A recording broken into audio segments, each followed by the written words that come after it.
Welcome to the Eric Schleien podcast, where personal development platitudes can get the hell out. Completely devoted to ontology, breaking down distinctions of human consciousness as an access to enhancing performance. Here's your host, Eric Schleien.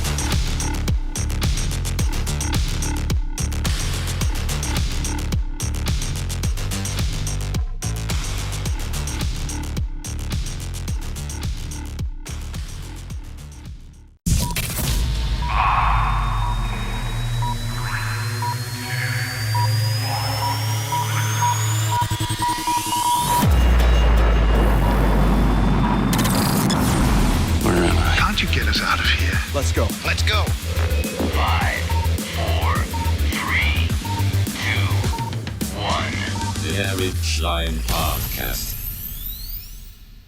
All right, we have Mollie McGlocklin. Mollie, hi. How are you? I am good. Thank you for having me here. Yeah, I've had people on my investing podcast before who have like really weird, hard to pronounce like European names, and I've never butchered it once, but McGlocklin, and couldn't do that. Yes, so. It was perfect. You nailed it.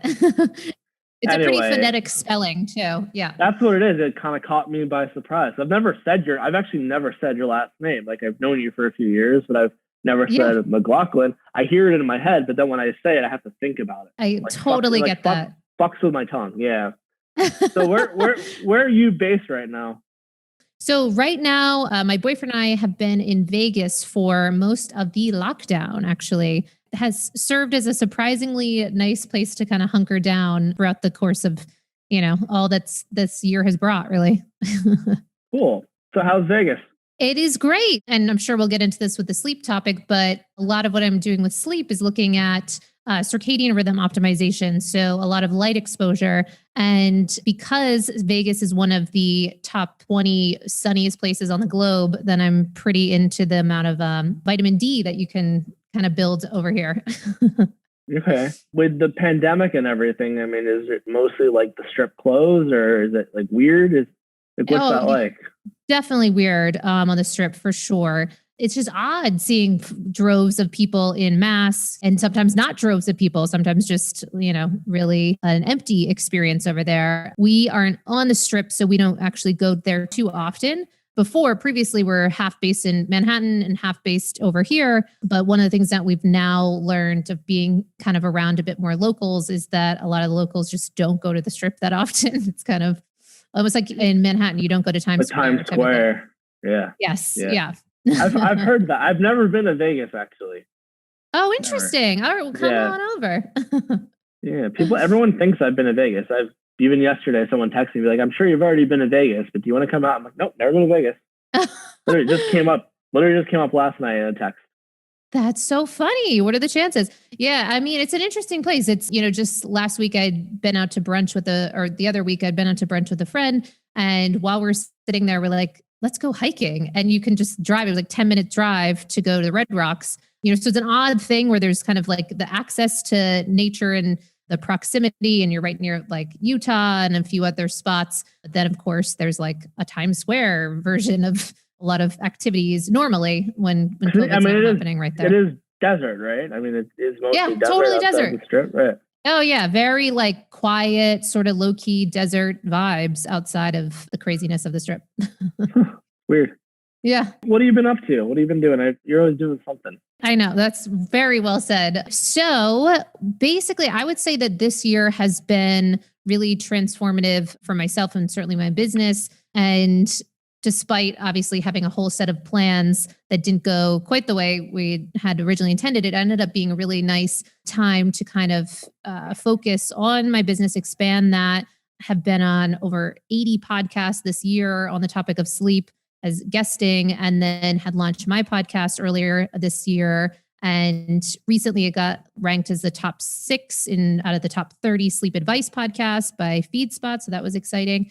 So just starting to really be able to kind of draw attention to this topic of sleep. Unfortunately, it's on, under the premise in a lot of ways of COVID and out of necessity, because so many people are struggling with sleep for many reasons. But, the silver lining is that it's getting the attention I really believe it deserves. I mean, what do you do for work? Like, is this like actual like main gig or? This is the main gig. Yeah, absolutely. And it came out of just, solving my own problem, because really this was born when I first became a digital nomad. So now almost like 4 years ago, in the lead up to that, I had like my own breakdown pretty much, and then just could not sleep. And it was one of the things that it manifested as was, I was getting super anxious and had a couple panic attacks, which I never had before. And then part of the experience was when we first traveled, one of the first times for me dealing with jet lag, like international style jet lag, which I had never really been accustomed to. And then like turned into just like an experience of long-term insomnia that felt like I was losing my mind. And it was so scary and really probably like a big rock bottom moment in my life that while it at the time seemed like there is nothing good that could be coming from this, then flash forward, it ended up being one of the best things that ever happened to me, because it had me turn upside down so much of my kind of habits and really my lifestyle, to then shift gears and not only transform my sleep, but my health and mental health and anxiety levels, physiological experience, because I'd been getting sick a lot leading up to that. And then it became something that I just couldn't shut up about, basically. And so that started, had worked with a few people on their sleep just because they were struggling, and I could certainly hugely empathize. And then it built into kind of small group trainings, one-on-ones, and then became a weekly newsletter with a focus on that, with sleep optimization. And now it's become a whole company. And now we're launching cohorts model coming up in the new year. So that's going to be exciting. And yeah, it's been really fulfilling. And I feel really grateful now to have found something that really is, making a difference, certainly in my own life, but then in other people's lives too. Do you do research as well? Part of what you do as well? Yeah. So basically my newsletter is called Mollie's Monday Obsessions, because I'm such an obsessive nut. And so on the topic of sleep was, it's probably partly part of the reason that I would have been someone that was dealing with the inability to turn off my mind, turn off my brain at night, was just those obsessive tendencies. And yet it ended up on the plus side, being part of the thing that kind of brought me out of that time, because I just went down the rabbit hole to how to solve this. Because when I went to the doctors, it was that bad that I went to the doctors in Croatia with Google Translate and left with their version of Ambien and was like, this can't be pathed for me. Right. And so then it was, okay, so how do I really transform this from a behavioral standpoint, emotional standpoint, physiological standpoint? Really, when particularly became fascinated with chronobiology, really just the science of time and understanding, how to strengthen my own circadian rhythm. Coming at it through the lens of sleep ended up being really phenomenal, because it continues to be this cool puzzle to further optimize, using different sleep trackers. And I have all my clients wearing sleep trackers so that we can use that as kind of a base accountability model. It really gamifies wellness in a lot of ways.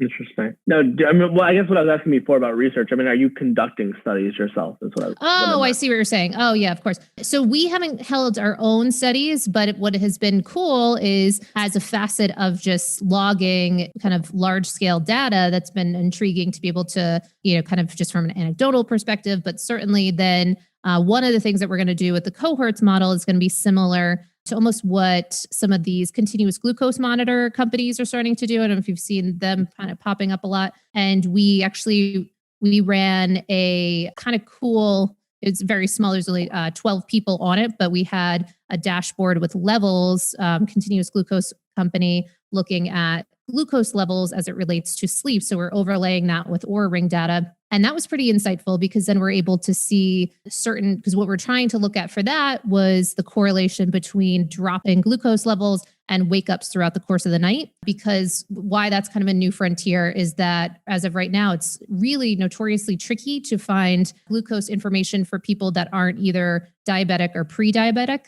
So now that there's starting to be this kind of emerging focus on presumably quote unquote healthy people now wearing these glucose monitors, which often, even if they might look or appear healthy, we might see wild swings in glucose or certainly some swings, right? So if we start looking at that, then it's a really cool way to start correlating just on this isolated element, wake ups and what we're eating, the timing of what we're eating, and the fact that glucose is something that uniquely runs on really its own circadian rhythm as well, which is kind of a cool thing to think about. What do you mean by that? Like glucose running on the circadian rhythm? Yeah, because it's kind of that sounds wacky when you just it's wacky, right? So, and what you see, so practical application is if you say if yourself or your listeners, take the challenge to wear like a continuous glucose monitor for 14 days or whatever it is, you put that on, and then you start to quickly see that if you eat a slice of cake at 8 a.m. and you eat the same slice of cake at 8 p.m., that the body tends to elicit a higher glucose response in the evening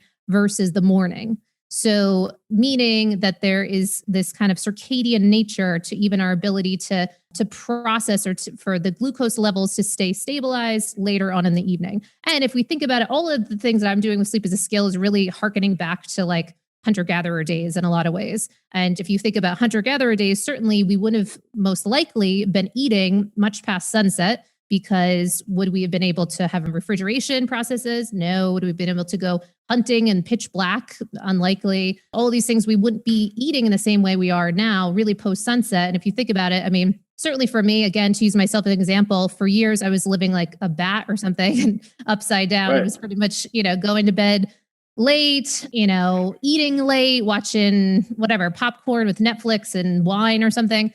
And all of those things send a confusing signal from a circadian perspective to our body and our health. But on a glucose level, it's leading itself to look at a couple of things around some of the benefits of circadian rhythm intermittent fasting, which is like a fancy series of words to really just denote like looking at eating between sunrise and sunset and some of the benefits of that. And then a more kind of like, not extreme, but strong, longer fast of early time restricted eating. And so that you're ending your meals around like 2 or 3 p.m. or so. I mean, of course, depending on your bedtime and wake time and what have you.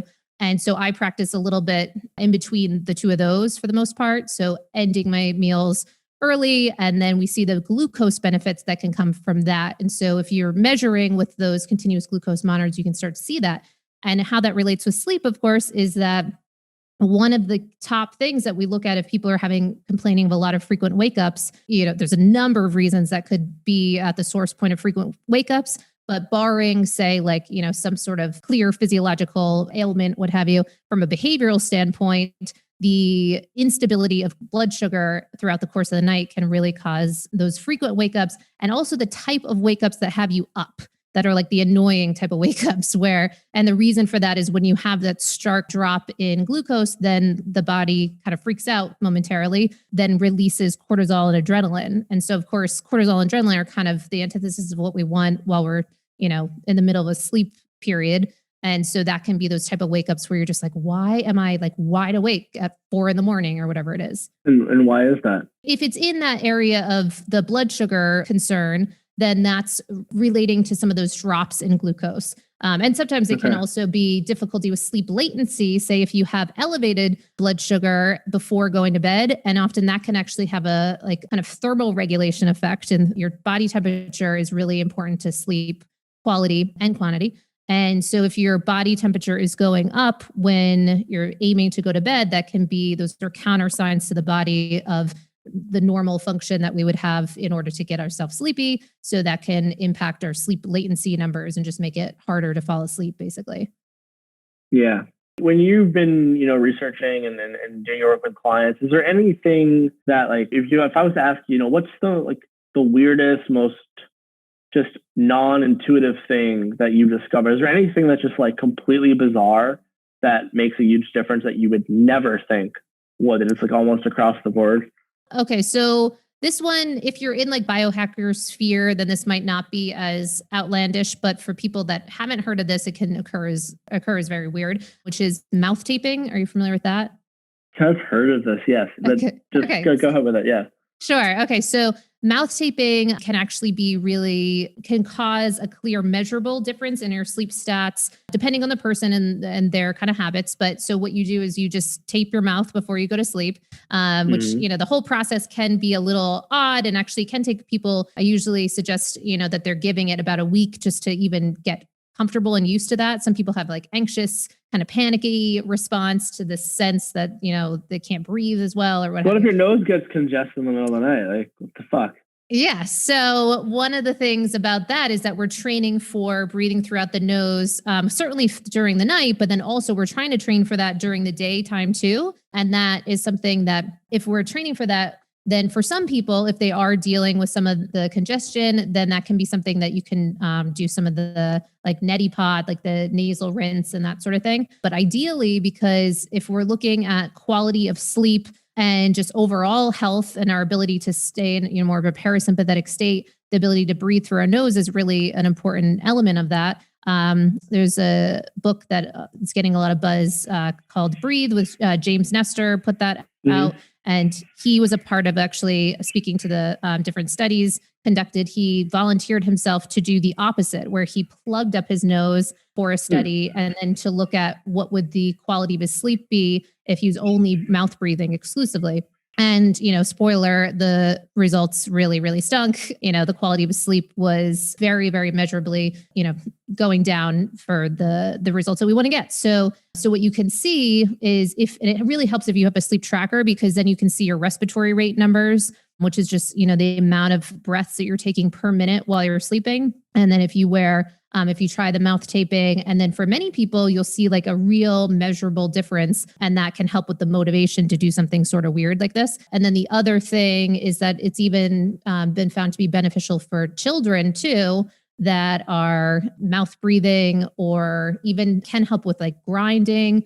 Certainly snoring can be aided with this, not necessarily for kids, but sometimes kids, certainly for adults. And, so that will help with all of that obstructive breathing, and the ability to feel more rested and refreshed the next morning can be greatly aided if you're helping with the ability to breathe properly throughout the course of the night. What kind of compliance rate? You're going to see with that. Hey, little Timmy, come here. I'm going to tape up your mouth tonight. Go ahead. How does that work? That is a very good point. Yeah. So therein lies the I just can't habit imagine change. being a 5-year-old and agreeing to my mom to tape up my mouth before going to bed.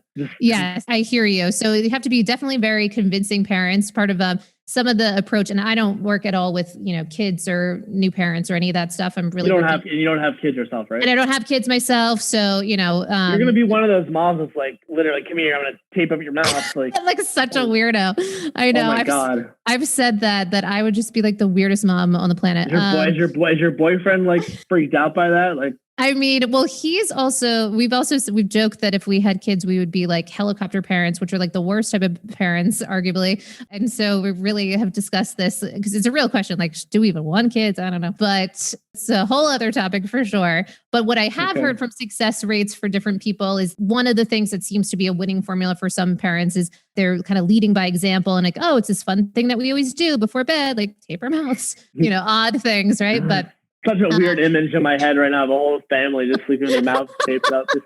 It's like the holiday postcard. Yeah. Exactly. Yeah. So, it's certain odd things. And there's why wouldn't that be evolutionary though? That if it was so beneficial. I was just going to say that. Thank you it was like you were in my head. That was very cool. I've done enough of these where I feel like this happens too often. Yeah, that was very cool. Well, there's this interesting theory. Weston Price is a one or two. What's that? One or two. What? Number 1 or 2. Pick a number 1 or 2 in your head. Let's see, 2. It's a okay. I had switched my one. I had originally thought one. It was what originally was, so I got it right. Anyway, there you go. Okay, a little magician side angle. Okay, so it's funny you said that because I was actually I was deciding if I wanted to go into the sort of obscure or not. But an interesting kind of conversation is around. You can look into if anyone's interested in like the origin around this or some of the theories. Is that well, I'm interested, and it's my show, so please. Yeah. Okay. Perfect. So Weston Price is actually a dentist that, is back in the early 1900s, had basically begun to look at some of the evolutionary changes that we're seeing in the skull shape of as kind of primates, basically, like what has happened evolutionary. And his theory, and he started looking at kind of modern day in the early 1900s tribes that were still kind of eating diets that would have been akin to what we would have had back in the, during those kind of thousands of years of hunter-gatherer days. And he started taking documentation around that, and he was taking pictures of these. So you can see these pictures. It's kind of compelling foundation. Now it's become the Weston Price Foundation. And so it is these old pictures in the early 1900s of all the face structure of people that were living and eating in the way we would have before. And so part of his theory is that because of the kind of exposure to certain toxins that we're exposed to now, but certainly the kind of crappy foods that we're eating, that it's actually changing the shape of our faces even as we age. I mean, this is, again, it's a kind of deeper, longer conversation, but it's interesting. No, please. It's it's a kind of compelling thing in that it's looking at that we're kind of, our face is almost changing its structure, and it's causing a lot more of these breathing issues that we're experiencing. Because when we talk about sleep and breath, a lot of people, you might think of sleep apnea and you're like, oh, well, that's only if you, overweight and you're a man. And it's finding more and more that's not really the case. Very skinny girls, really? Might be having these problems. Yeah. And a really very, and also it exists on a spectrum, which many people don't know too. It's not necessarily just like, okay, you have sleep apnea or you don't. You might have mild, moderate, or severe sleep apnea. And you could, and for many people, they're existing on that spectrum until it gets so bad that it's so exaggerated and their health has so deteriorated that then, and a lot of the side effects of poor sleep contribute to people getting to the state that they get to when they finally get that diagnosis where they're gaining weight, they're having their cortisol and melatonin issues, and, the balance of their hormones are all out of whack. So the ability for us to be able to breathe throughout the course of the night becomes really, really important. If anyone is dealing with anything like that, there's a great book called Sleep Interrupted that looks many of the different kind of variations of obstructed breathing that we might be going through. It also can really, make it less like a funny haha thing. If your dad's the snorer or what have you, it's like, no, really figure out what's going on with that and, alleviate that problem or really make a difference with that problem, because it can cause so many it's an insidious thing that happens if we're not getting the sleep we need. Is your boyfriend also into this, or do you just lecture him about this?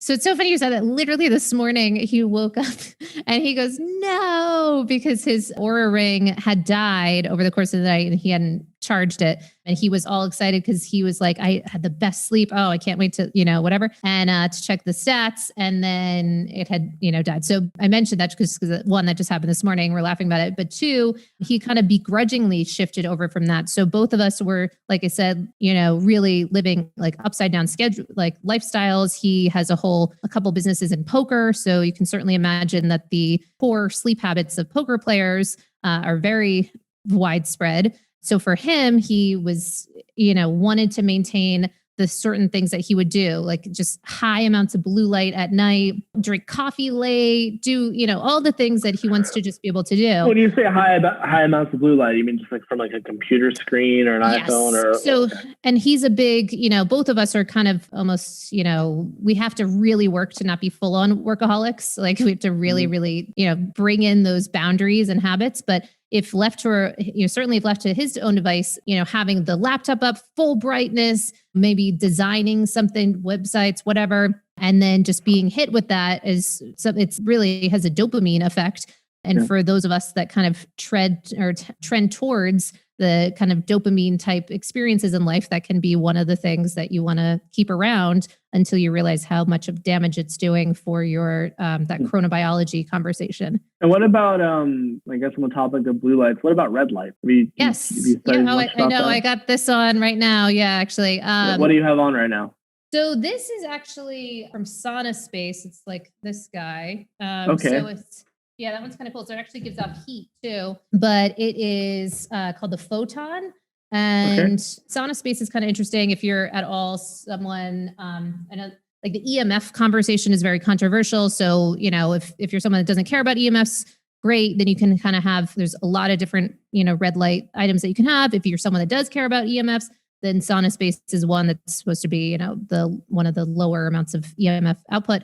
But besides that, it basically is dealing with infrared light. And one of the benefits of that is that's my understandings are different, right? There's like the shortwave infrared, which is invisible, and then there's red light, which is visible, and it's two different spectrums. Is that correct? Or yes. So with infrared light, it can be really powerful and it's also available for free in sunlight, in sunrise and sunset. So like that pinky hue that comes and is available, for anyone, and not necessarily needing to invest all the money that we do in red light therapy. Not to say that it's exclusive, but that is something that's available for all of us. But yeah, it can really have those healing kind of benefits. And NASA was actually one of the first groups to kind of popularize or to draw attention to some of the benefits of this they were looking at wound healing for astronauts in space, to ways to kind of, facilitate that if they're having if things go awry on a space shuttle, they want to be able to heal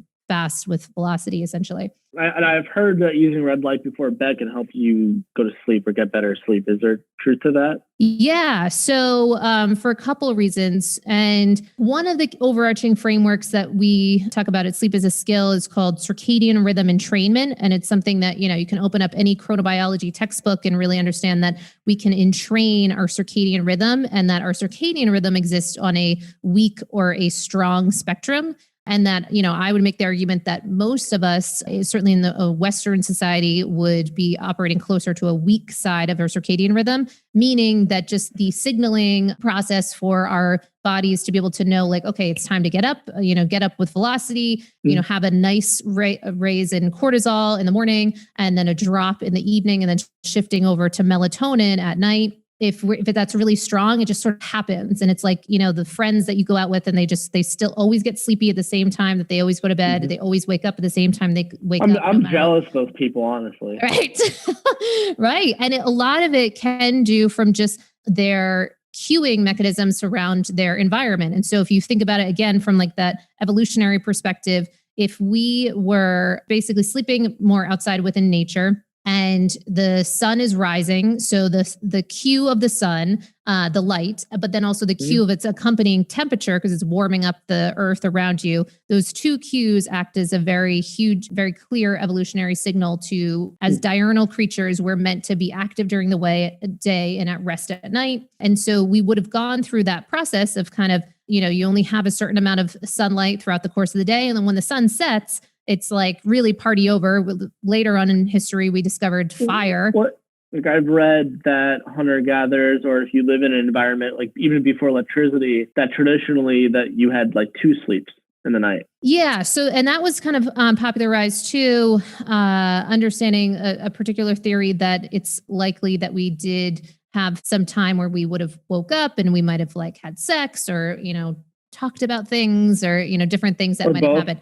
Yeah, or both, exactly. And so that's an interesting theory, and there's some discussion about was that is it only just a theory? I mean, from my understanding, it's pretty well documented that there was like literally first sleep and second sleep, and that was a thing up until a few hundred years ago. So a couple of things about that. One is that, it definitely looks like it for sure happened. But the question was it almost like this kind of trend-based thing that had happened for a period of time, like it was almost in vogue to do this? So that was an interesting, kind of look of whether or not was this a time period thing, or was this, stretching across time. But certainly waking up throughout the course of the night is not uncommon. And a lot of people will, at Sleep as a Skill, come to me and they want to fall asleep and then wake up the next morning, which just doesn't often usually really happen for most of us. It usually is a wake up or 2 throughout the course of the night. And that can often be totally normal and fine. But also, if you look at the length of time that people likely to have been sleeping in the past was much, much longer, and would have absolutely pointed to a higher likelihood that we would have had these 2 parts to our sleep, particularly in the winter months, because from a seasonal perspective, we would have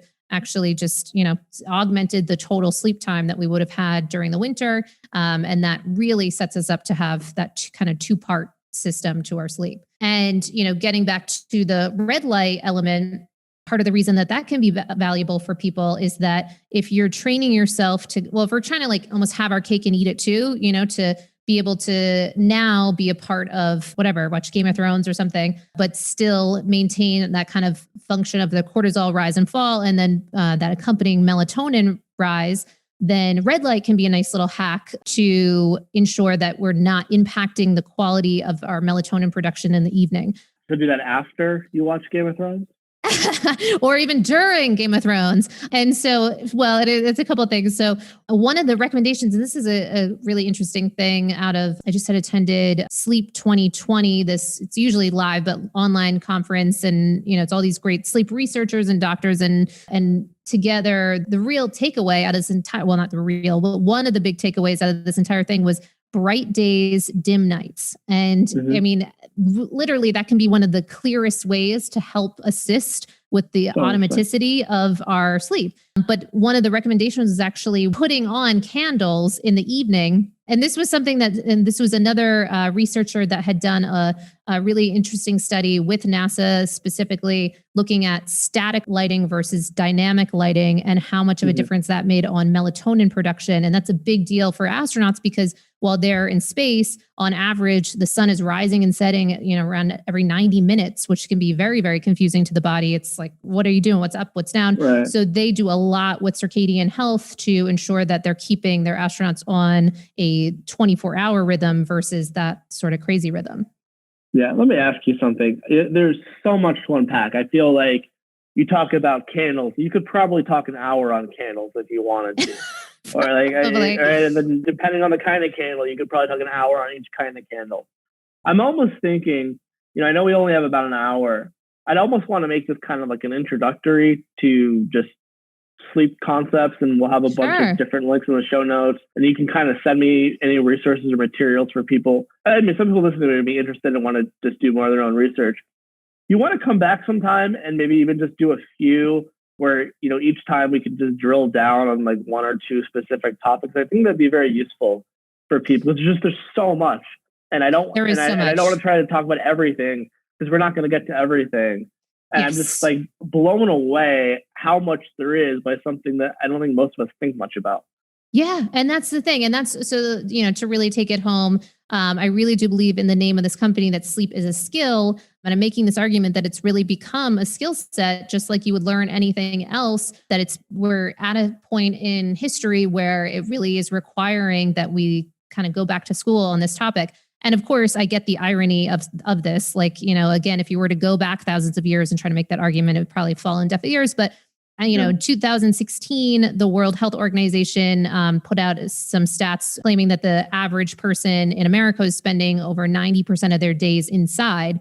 And, the reason that that's important for our sleep is that we're kind of becoming more and more like these indoor zoo animals, and we are devoid of those external natural cues that would have been keeping us on that time pattern at such a level that now just with our, indoor thermostat like Nest or, and all of our LED lighting and all that stuff is really messing with us in a ways that I think we're not comprehending. And then also some of our patterns with the eating patterns of eating late, working out late, all of those things. So we can absolutely unpack that more for sure.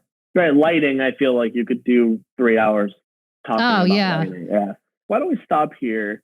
But before we go, what is there, for someone who, doesn't want to hear you again, this is like, okay, Mollie's interesting, but, I don't want to ever hear any more episodes. I don't want to spend 3 hours listening to lighting. I do, but not everyone might. Totally so for someone like that, can you kind of like water yourself down? I know this is hard to do if you're so into it, but like, can you water yourself down and just give like maybe a few like basic tips of someone who's like, okay, how do I get better sleep? Either like they want to just sleep a little bit better, or they're not sleeping well. There are a few basic tips that you can give. And I know you're not giving medical advice. This is just sort of from your own experience. But yeah, perfect. Using that circadian rhythm entrainment as our model, then we can do the top most important to kind of lower impact things. So top most important is that light. And that's why we're, and we're not trying to beat a dead horse. It's just that it's that valuable and it's that transformative if people really get that in their bones. So light being number one. So really working, if you get nothing out of what I'm saying, you're just so not interested. One thing that I would hope that people would test out is first thing in the morning, getting outside. And the reason for that is, not with sunglasses, not with hats, not with, everything. You're trying to get as much light in your eyes and on your skin as possible, because that will connect to your master clock And then also with, many clocks in virtually every cell in our body that have photoreceptors that are attuned to the light. So that will help with maintaining that consistent wake time. And then that actually corresponds to when you'll get sleepy at night, which is a really cool kind of formula that many of us aren't aware of. So just even starting there, if you do nothing else, test that out. And then from that light part, the flip side of light is dark. So if you're looking to develop more melatonin and don't just, ideally, I would suggest not just going to, relying on melatonin from a bottle because it doesn't work the same way. We have concerns around necessarily doing that. So for building your own melatonin production, then you want to go towards darkness and really create a dark environment because it's known as the hormone of darkness. So create that. Then underneath did the eye mask help with that? Yeah, the eye mask will help, but your skin is still exposed to any lights that might be in your environment. So but blue blockers, yeah, but good point, because your eyes are very much, that's the primary element. So that's connected to your suprachiasmatic nucleus in your brain, which is that master clock. And the eyes are going to really, really be impacted. That's why the blue blockers and not the clear, though, unfortunately. In the evening, you want the red or orange in the night. So doing that from the light component, then underneath that is temperature. You want to get your temperature up not as high as possible, but you want it high throughout the course of the day, and you want it to be dropping into the evening. And so you can do that by both ambient temperature, but then of course you can do that from refraining from late night eating. That will raise up your body temperature. You can play with some stuff around cold therapy and heat therapy. So like utilizing kind of cold showers and hot showers and that sort of stuff. And then things like from gadgets perspective, you can use like a chili pad, bed jet, any of those things to kind of cool down your bed itself. And then underneath temperature, there's all these other things that will impact that temperature too. So of course, like, the common sense things of working out too late, but also working out late and being under like a lot of blue light. So kind of rearranging your schedule to ensure that you're having a circadian crafted day. Then the meal timing one is big. Unfortunately, alcohol is just a big one that no matter, if you're tracking, you'll often just see that kind of come up. I've tried just about every which way. The best I can come up with for people is to drink earlier in the day. So if you do like a boozy brunch or a happy hour, that can help stave off some of the negative effects for your sleep. But often it will still impact your HRV, your heart rate variability, if you're into tracking that metric. But then underneath that, of course, caffeine, we know the impacts of that. So the timing of that, looking to have that be earlier on in the day. And then thought timing is a really interesting one, which Ebb is a company that I often reference, not because you have to get the gadget or anything, but just I think it's interesting. They've done clinical trials on their piece of tech, which is basically it cools your prefrontal cortex, because they've found that chronic insomniacs are exhibiting a warming of the brain tissue and the prefrontal cortex. So by cooling that seems to help with sleep latency issues. So the ability to fall asleep faster. So that can lead kind of reverence for the type of thoughts that we're thinking, like a hothead or some of those sayings. Then it gets, this gets a little more esoteric, but it's an interesting thought around, I can either have a kind of cooling or lowering of like Hertz production in my brain, or I can have really just heightening things and warming up my overall body temperature. So just kind of, training for that, which is a very kind of long-term training. But those are some things that you can do to make a difference with your sleep. But if you're starting out, I would also suggest getting a sleep tracker. It seems to kind of gamify things. There's so many kind of like buzzy, fun things to be doing at night that can often take us away from the prioritization of sleep. Whereas if you're kind of tracking and gamifying and also bringing like friends into the conversation around that, then it can suddenly become almost like a oddly fun thing to improve. What's a good sleep tracker you recommend? Yeah. So I have every client, as of right now in 2020, I have every client wearing the Oura Ring, and it's a great targeted sleep tracker, and it's just very user-friendly. It's just a ring. Do you find it helps people? Yes, definitely helps people. I will say any tracker that's on the hand or wrist, not to get too crazy about the sleep stages, because unfortunately, none of them are really going to do they have their best algorithms, their best guess, but instead what they're pretty good at is, are you asleep or are you awake? And then looking at the patterns of your heart throughout the course of the night, your HRV, your respiratory rate, and your body temperature. And that can show us a lot about your sleep quality. I've had people be able to tell or to suspect that they had sleep apnea through their kind of out of the bell curve stats, and then they go and get tested, and lo and behold, they do have some of those abnormalities. So it can be really, really helpful. You can also, there's enough studies now looking at its ability to spot COVID early. So on average, in different studies with the Oura Ring, they can spot it about 3 days in advance before you might be displaying symptoms from your HRV dropping, heart rate going up, respiratory rate going up, and body temperature going up.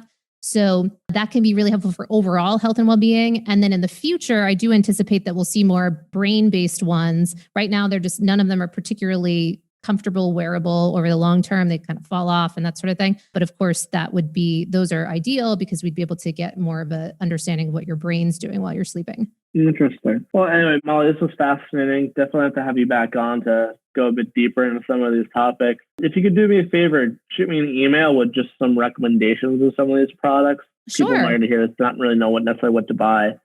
So that could be helpful. Yeah, absolutely. And we're actually on our website we're putting together a kind of massive recommendation list too. Okay. And what's your site? So our website is sleepisaskill.com. And what is great about that is that you kind of acts as like a bucket for a bunch of different things that you can do no matter where you're at with your sleep. So one, you can get a free downloadable PDF called the Optimized Bedroom. So it's like 18 things, low tech, high tech, that you can do to shift your bedroom environment for optimal sleep. But then signing up for that, you'll also get a weekly email every Monday that, Mollie's Monday Obsessions, all the things I'm going nuts about in sleep and health. And then you can also take a sleep assessment if you are struggling with your sleep and want to have, real people kind of feedback on your sleep, and then see about if you want to have further accountability, you can certainly, have those discussions too.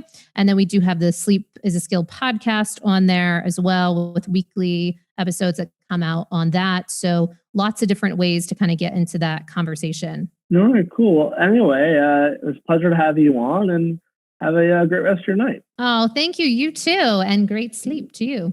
Yeah, thank you. You too. Take care. Thank you. Bye. Bye.